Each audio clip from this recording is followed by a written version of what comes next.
Hello there, my name is Victor Oguyinka, and you're welcome to the midweek edition of Today in the News, and of course all of those newspapers across the Federation, and looking at the major headlines everywhere.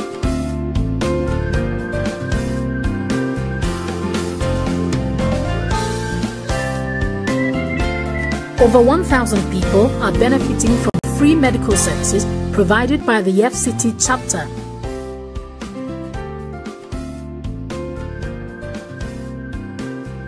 Some of the Arsenal fans will be very interested in this news.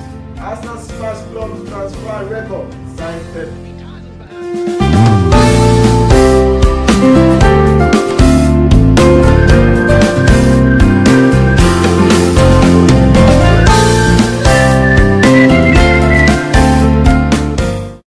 Going ahead with their concussion in an environment that was militarized, where voters were disenfranchised, where you are using a helicopter, where policemen or fake or original, we don't know, we are physically harassing and taking ballot boxes. Videos have been posted.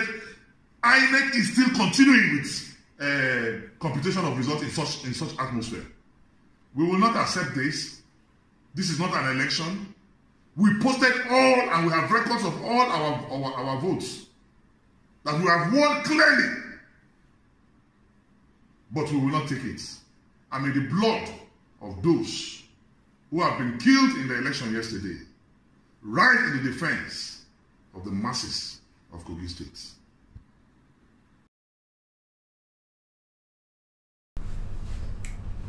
Yeah, it's on that note we welcome you this morning to Today in the News on Vanguard Live. Yes, my name is Victor Oguyinka, and it has been a very, very busy and engaging weekend all around the country, looking at what's happening in Kogi and Bayelsa states. Of course, a lot of controversies, and all sides represented, have been saying one thing or the other about what they think, wasn't a very balanced contest enough. But we'll leave all that and, go straight into the analysis of the newspaper. And of course, I have with me here, of course, a regular face, Mr. Dayo Akintobi, the publisher of Ilupeju Today, GRA Today, and then, of course, Lekki Today. It's good to have you here, sir. Thank you for having me. Yeah, straight away we go into the papers and see what everybody is talking about.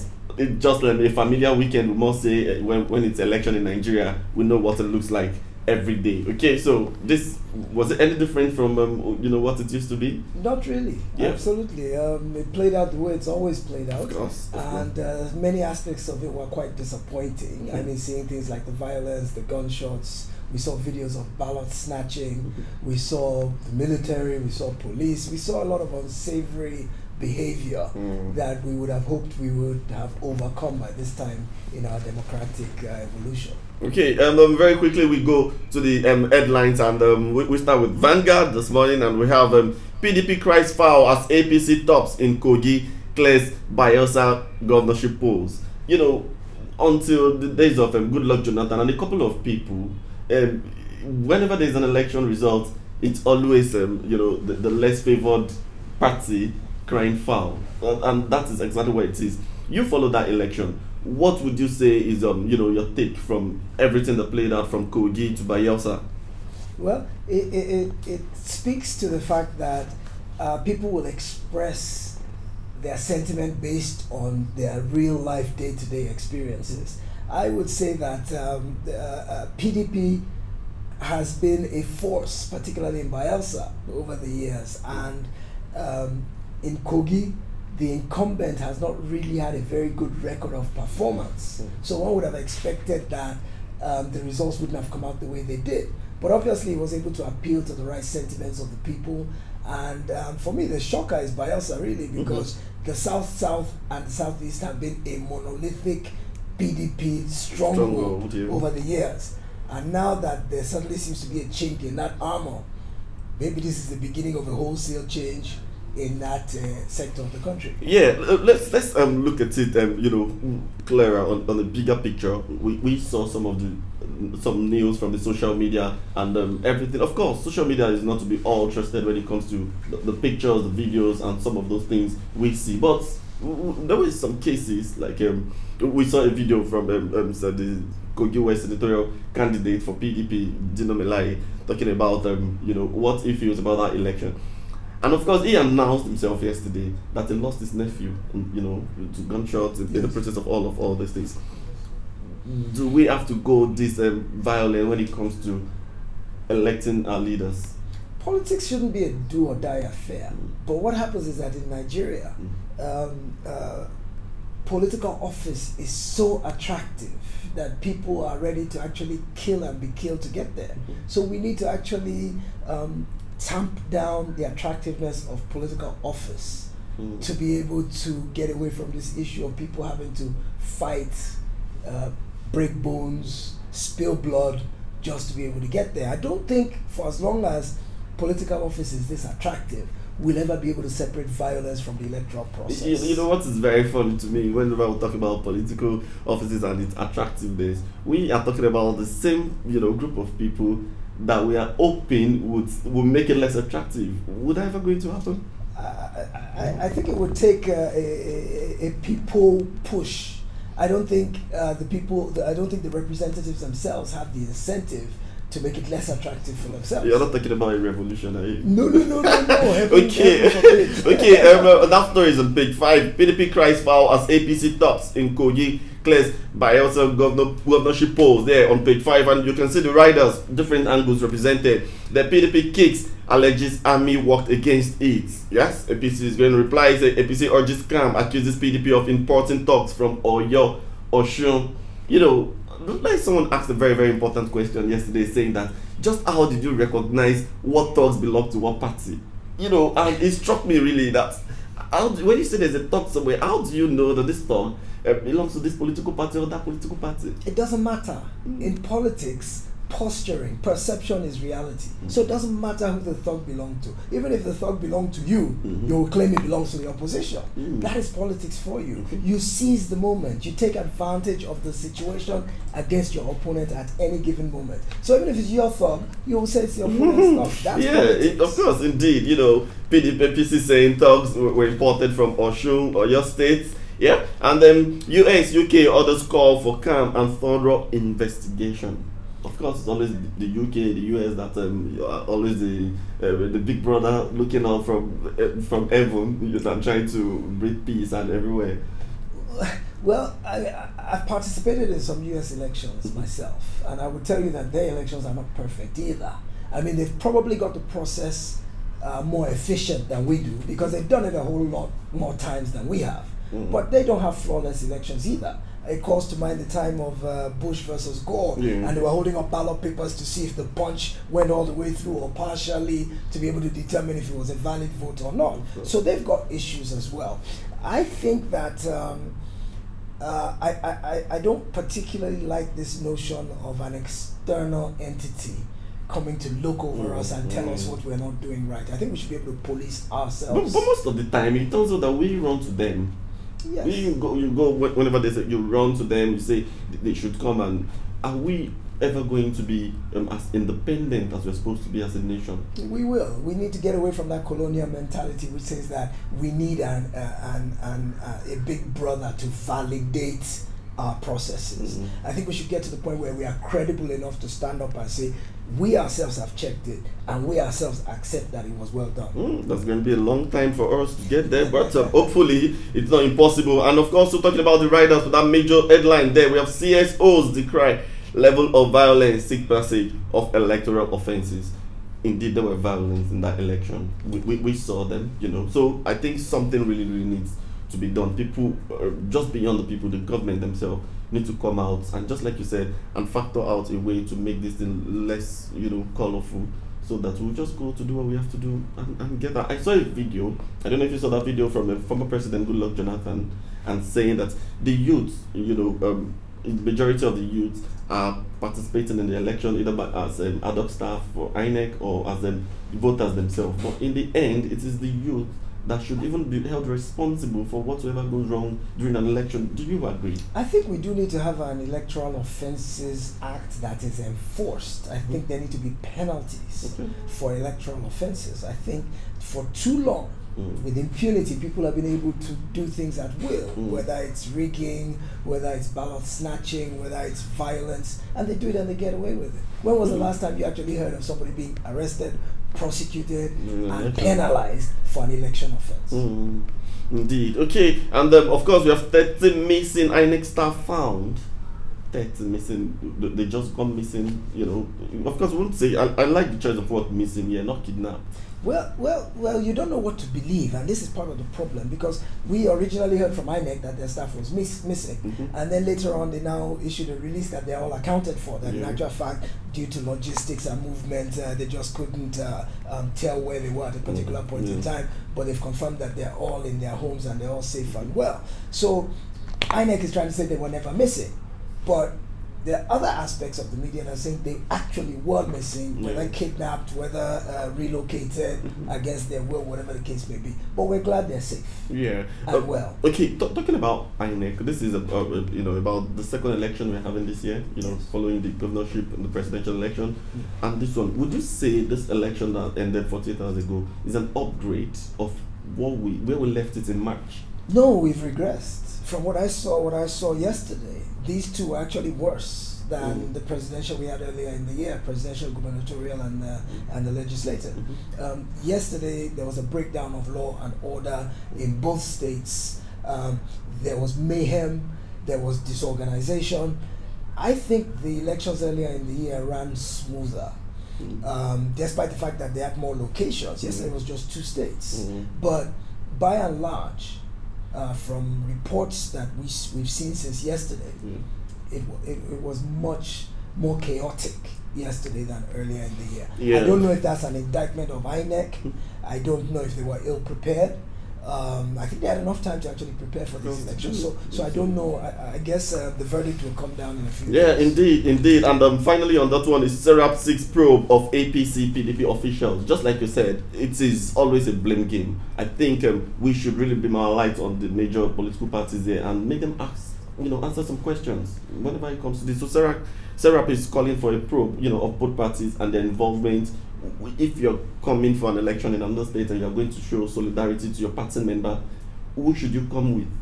Okay, because the APC here said that the PDP imported talk from Osun, and then they came as part of the delegates, and there have been some alarms over time before this election where it was the PDP this time that was saying that they've been seeing strange movement all across the state, Kogi State particularly, and then they've been seeing fake uniformed people and civil defense and all those things together.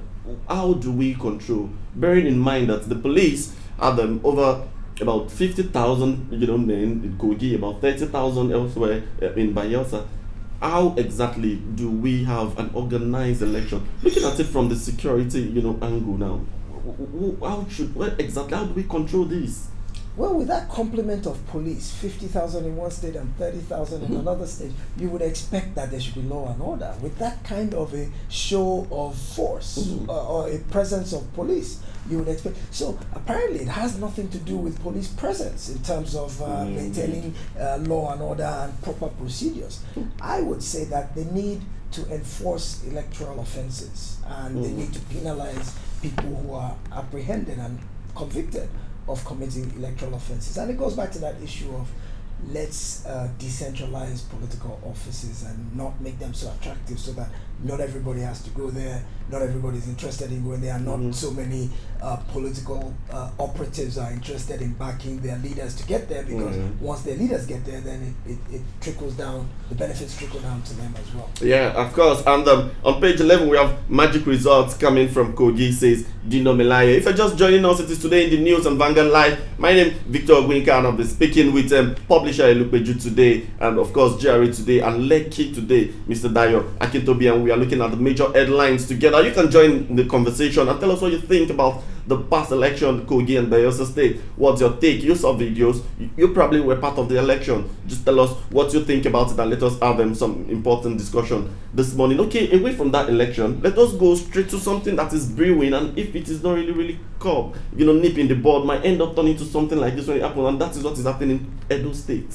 A lot of you can see the war between who you say is a godfather and a godson, as some have described it, a former governor and an incumbent. It is becoming a trait in this country, and we have someone leaving the position for another one. Why is there always a fight? We've had it almost everywhere. We've had it in Lagos. We're showing it. It happened in Bayelsa also. At some point.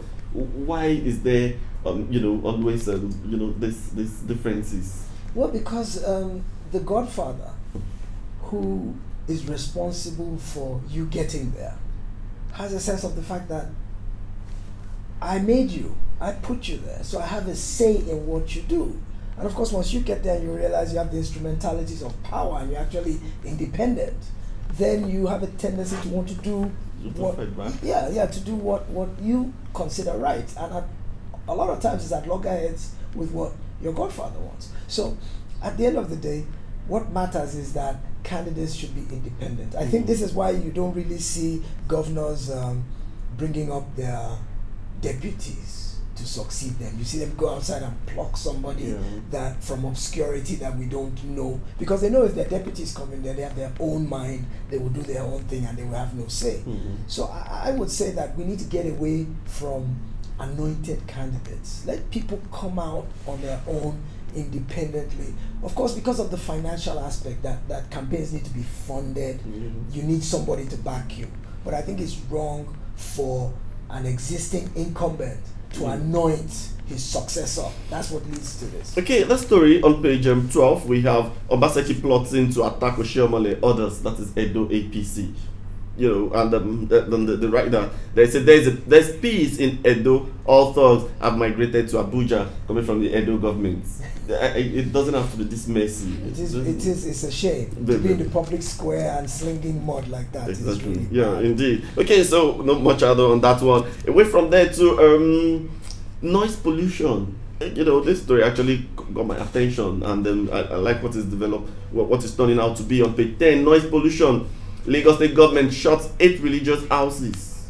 I think it's just about time, we have some sanity in the states. Yes. If not in the whole country, somewhere we have of course. Okay, now that we're talking about noise pollution and we're looking at religious, I was like, how about other places where we have this noise coming from with generator sound? Are we not going to look into that and see what can be done? Somebody said tongue in cheek the other day that if they did hearing tests for all Lagosians, about 90% of us are deaf. Yeah. And that's basically because of the noise levels that we deal with on a daily basis. Yeah. If it's not generators, if it's not horns, if it's not houses of worship, if it's not clubs. So I'm glad that Lagos State has become proactive on this. And the person in charge of LASEPA now, Dr. Dolapo Fashawe, she's a go-getter. She's a no-nonsense, strict disciplinarian, and she will enforce this noise pollution law and make sure that anybody who is in violation is brought to book.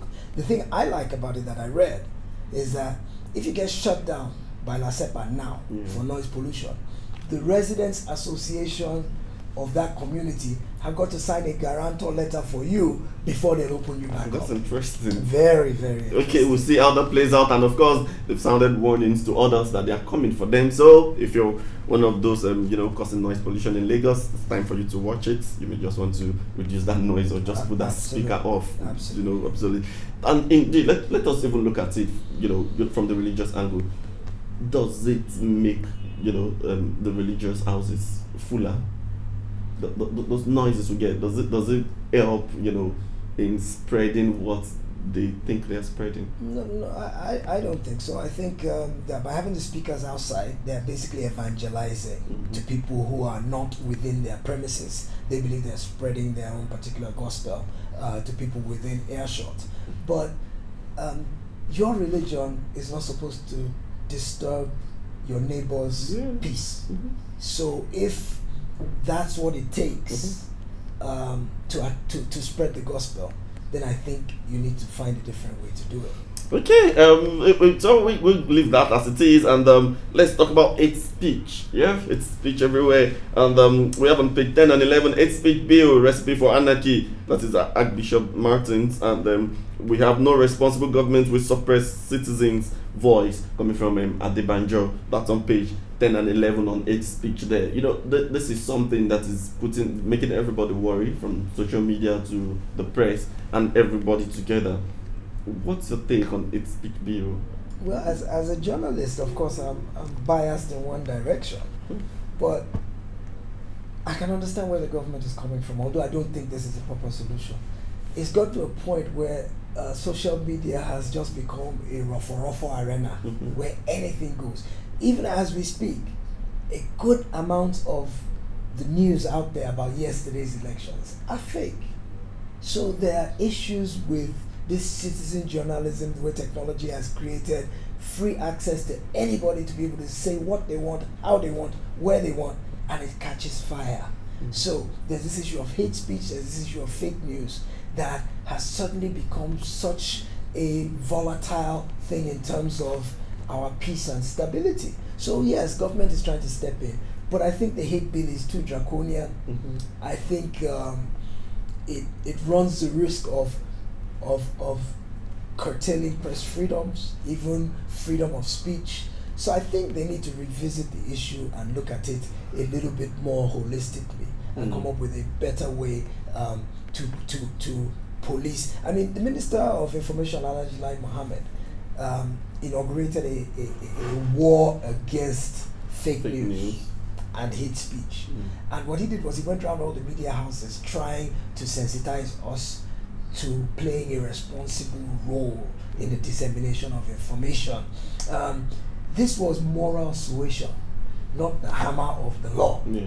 And we were receptive to his message because he was not essentially saying, I'm going to handcuff you from doing your job or from expressing yourself freely, but let's be responsible together. Let's do this thing in a way that it edifies our constituents rather than inflames them with falsehood or hatred. Okay, we'll continue talking about hate speech, until we have a balanced ground. Everybody think there is just like you said, that it can be handled better, and we'll be hoping that the government come down on this and do the needful. And then on page A15, we have Ekpeazu secures $430 million deal for Enyimba Economic City. Okay, that's page 15, and good business one for Ekpeazu there. And then page 8, where we have 1 trillion naira debts. Genco's threatening to shut down power plants. 1 trillion naira debt. Wow. How do we always get to this point before we, try to cut down on this debt? We're caught sleeping on that one, and lots of times it's when the alarm blows, when the thing is already out of proportion, that we start trying to take remedial effects. Yeah, okay. We'll see that something would be done. I know they'll meet each other halfway, and of course we can't afford to go. Just the way we always complain that there is not enough electricity in this country, we still can't afford to go blackout, generally for things like this. And on page 7, 1 killed police officer, 2 others injured as bandits attack Katsina. Bandits, Katsina, insecurity, more than most places is becoming very prevalent. Yes. I think abducted lecturers escaped from kidnappers' den. Yes, I saw that, and that was a bit of a relief that at least they got away and they're safe and they're well. That would have taken some guts, for you to plan your own escape. Yes. Yeah. Okay. And we have columnists here on today's Vanguard. On columnist Shobawale on page 26, Eriboye on page 27, and Owe on page 29, and of course we have Financial Vanguard inside today's Vanguard. It is still today in the news on Vanguard, where we talk about the major headlines across newspaper houses in Nigeria. Let's run through some sports stories. Yes, Super Eagles spec Lesotho's Crocodile in Maseru. Of course, it started with an upset, and Super Eagles came on, and this is the second time they are conceding early goals. But of course, like they say, the end justifies the means. So you get the 3 points in the end, and every other person can just keep talking about the worries. Okay, Emery has 1 month to save Arsenal job. And then Musa touted as Victor Moses' replacement at Fenerbahce. And Rogers says Ndidi key to Leicester campaign. Of course, everybody talking about Ndidi, and is very, very supernatural and almost invincible form there for Leicester City. Boxing rematch, Joshua wary of leaving Saudi Arabia empty-handed, says Rees. Do you think that is going to end in another disappointment for Joshua? No, I think Joshua's really hyped up. I think he underestimated his opponent the last time. By rights, if you compare their stats, Ruiz really can't stand up to Joshua. So he caught himself napping, maybe got a little bit complacent. I'm sure he'll come out swinging this time. And if he loses this one, do you think you should just call it quits? No, he's still young. He has a brilliant career ahead of him. The fact that you have a misstep here or there, Doesn't make just it no, just go back and regroup. Okay, interesting, and that's it on the Vanguard. Before we go into other newspapers, let's see if we have comments here. We can join on. Kingsley Ugo is saying good morning, and Echo Olabode George is also saying good morning. Unwa Suchigozie, yeah, saying this is wonderful innovation from Vanguard newspaper. You're indeed a pace setter. Thank you. Adeyemi Olatumbos is saying good morning. Yeah, top fan Bayo Erube is also saying good morning, Vanguard. And of course, we have Donatus Onyekechi Bishop saying, in America, can you see police or FBI using guns to carry election box? No. Maybe not, of course, we don't have the same electoral process, so yes, but of course, it's a no. Okafor Prince Anthony said, I wonder when we are going to enjoy a credible election as a nation. What happens when the number of accredited voters is more than the counted votes? This is big. So what happens with the number? Straight cancellation there. Yeah, I think that answers for itself. Okay, and that's it. And of course, we go to Daily Trust. Okay, and we have governorship election. PDP kicks as APC wins. Bayelsa leads in Kogi. Smart Adeyemi leads in Kogi West senatorial rerun. Okay, it's just a familiar headline as we have it there. And 9 months after launch, new e-passports yet to commence in states. And AP signed $212.6 million deal for 3 Embraer jets. Airpeace is not be stopping anywhere. Airpeace is a success story that we should all be very proud of. Of course. Yes, that's it on Daily Trust, and of course, let's move from there to the Punch. Of course, we're talking about the election. Kogi and Bayelsa polls. APC dislodges PDP in Bayelsa, wins governorship poll. Bello coasting to victory. It's daylight robbery. Wada Nigerians' hope in democracy destroyed. PDP. Forces of darkness failed. APC. Okay. That's it here and there and all of the complaints. And of course, there's that story, panic as Indian guards Lagos house with lion. Did you see that story? I saw it, and the first thing that struck me is this has to be illegal because there has to be a law that prohibits wild animals. There's no such thing as a tame lion. Even the ones in the zoo are not tame. So you cannot have a lion coexisting where human beings live. It's not possible. As a matter of fact, I think it is dangerous to the dwellers of that house themselves. Because just one day there might just be, it's a lion. A lion will always remain a lion. Of course. So yes. I think health authorities or animal department need to step in and take rescue that situation. They already said today they will come, they will tranquilize the lion, and of course, so we're waiting for that leg of the story, and we'll see how it goes. Don't forget to catch up for your major headlines and news on our website www.vanguardngr.com and our social media handles for you to get the best of news as they break. Okay, so we move from the Punch to the Nation. It's landslide win as INEC names Leon governor-elect. And Bello coasting home to re-election in Kogi. PDP, Dere Wada rejects poll results. Of course, it's still the same everywhere. Lagos Hills Mosque, churches over noise pollution, and no hijab ban in constitution, says Sultan. No hijab ban in constitution. Okay, I believe that. Yeah, the constitution guarantees you freedom of religion. So I suppose there's some merit to what he said. Yeah. Okay, and this day we have PDP kicks as APC takes Bayelsa in comfortable lead in Kogi. 3 die in Kogi. INEC declares senatorial contest inconclusive. International observers situation room condemn violence. And then FG releases circular on minimum wage consequential adjustment. I think this is a relief, from the pressure of the Kogi and Bayelsa, and Labour will be much more interested in this one. Okay, former AGF Adoke arrested, detained in Dubai. Okay, after writing that book, then he faces detention. Okay, and of course we have here today Lekki today, of course Lekki Peninsula today, and of course we are talking to the publisher of this community newspaper here that's cutting across some parts of Lagos already. There's GRA, there's Ilupeju, it's all start from. Okay, and we have it here in Lekki. No ETAG, no go. Lekki Ikoyi Link Bridge goes cashless. This headline is could you just give us a little link into this? No ETAG, no go. Yeah, that link bridge there. Yes, when I don't know if you recall that when Governor Sanwo-Olu came into power, for about 2 or 3 days he opened up the toll plazas in Lekki for cars to pass through free.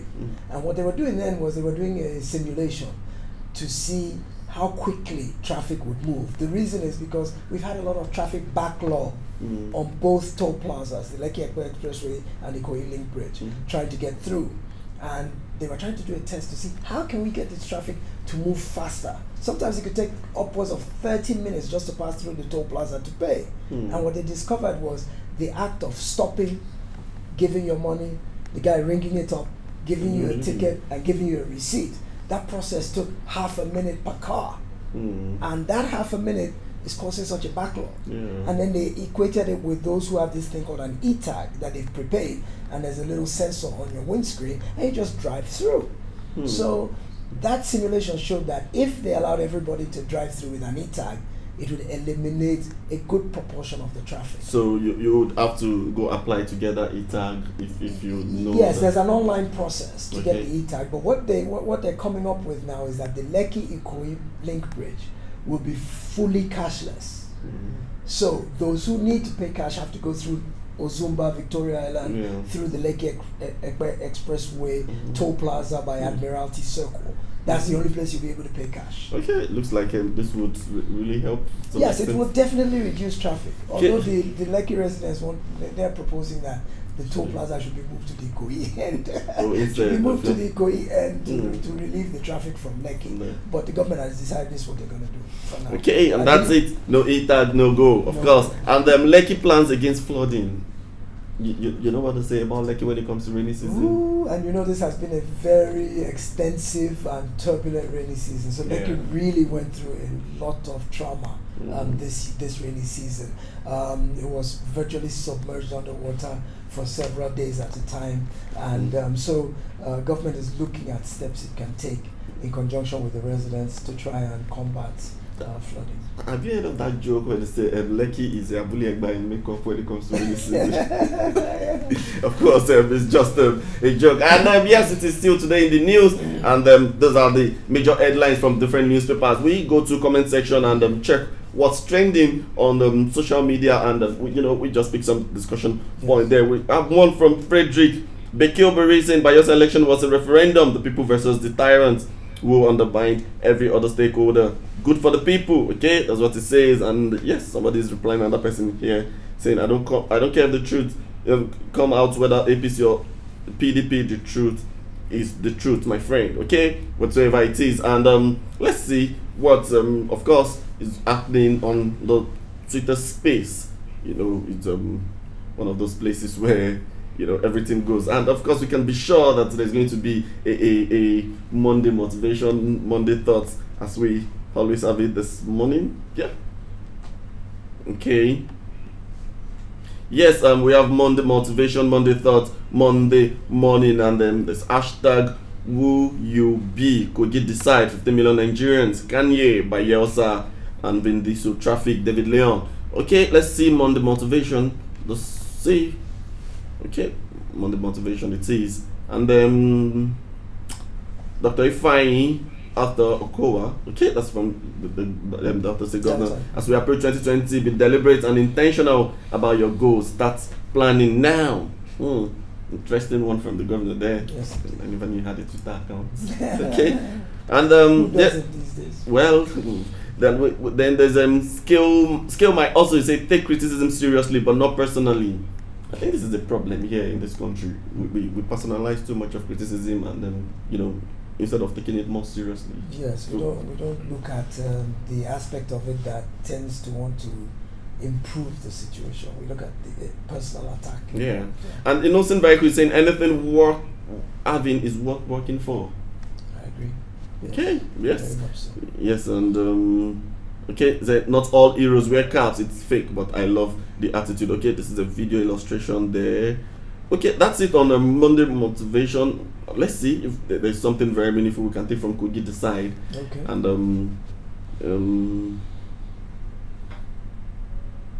okay. Next time, we'll, of course, it's going to be one banter to the other. Yes. There was a tweet by I think a politician saying that of course there was a report that about 15 million Nigerians travel to Dubai, in a calendar year, and someone was calculating saying that, so let's assume that you go there with, is it 100 naira or so, or $100 something, that you would have ended up spending $1.5 billion. I mean, enriching Dubai with $1.5 billion. you know, by that travel measure and everything. I think that is why 15 million Nigerians trending right now, and people are coming from different attacks on, you know, that. Okay, so there's not much in traffic. Let's see if there's a traffic situation here for everybody. Fumi Abiola is saying, dear Lagos drivers, the left lane on the highway is for fast-moving cars. If your car is faulty, you are a laner, you are just cruising slowly, you just want to be annoying, please move to the right lane. Thank you. Very true. Yes. And we're not supposed to overtake on the right either. That fast lane on the left is where we're supposed to overtake. But you see Okada, you see cars, even on expressways. You see people using the right lane as the fast lane. It is wrong. Yeah, indeed, it is very wrong. And it's dangerous. It is. Okay, and Popori Online saying Lagos traffic will make you think you're very hardworking because you always get tired. Yes, that's you spend half of the day on the road, and when you get home, you're drained, mentally and physically. You have got to double your hustle. Okay, and about Lagos traffic, 3 hours spent on a 15-minute trip just to go from Surulere to VI. Frankly, this is now not how a mega city should function. Imagine the impact on productivity. 3 hours traffic time for 25-minute trip. Okay, that's coming from another person there. And seeing different traffic complaints this morning, Lagos government should just focus on good roads. I beg, this traffic are 80% caused by bad roads. Do you agree? Yes. Yes, it is. It is the fact that the roads are in poor shape right now contributes to the traffic lockdown.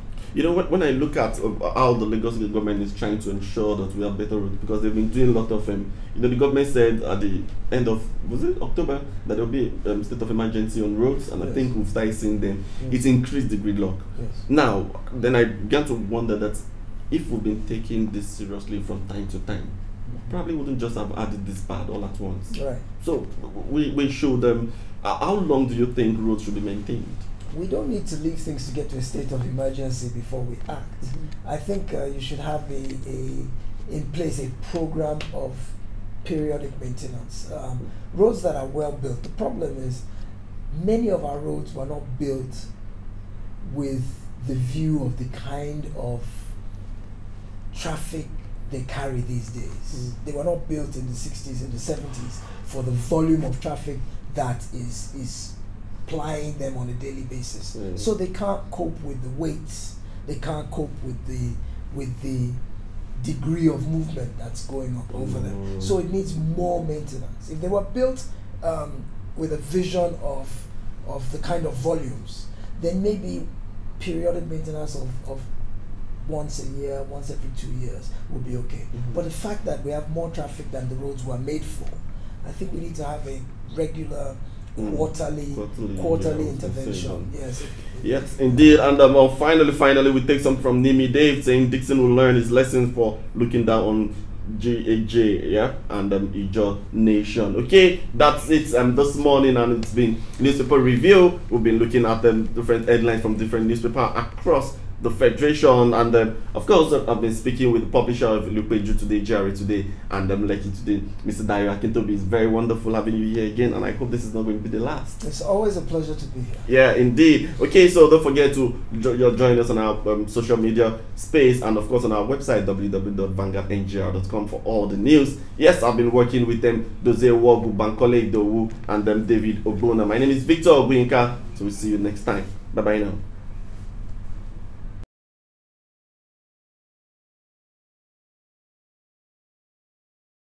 Going ahead with their concussion in an environment that was militarized, where voters were disenfranchised, where you are using a helicopter, where policemen or fake or original, we don't know, we are physically harassing and taking ballot boxes. Videos have been posted. INEC is still continuing with computation of results in such atmosphere. We will not accept this. This is not an election. We posted all, and we have records of all our votes that we have won clearly. But we will not take it. I mean, the blood of those who have been killed in the election yesterday, right in the defense of the masses of Kogi State.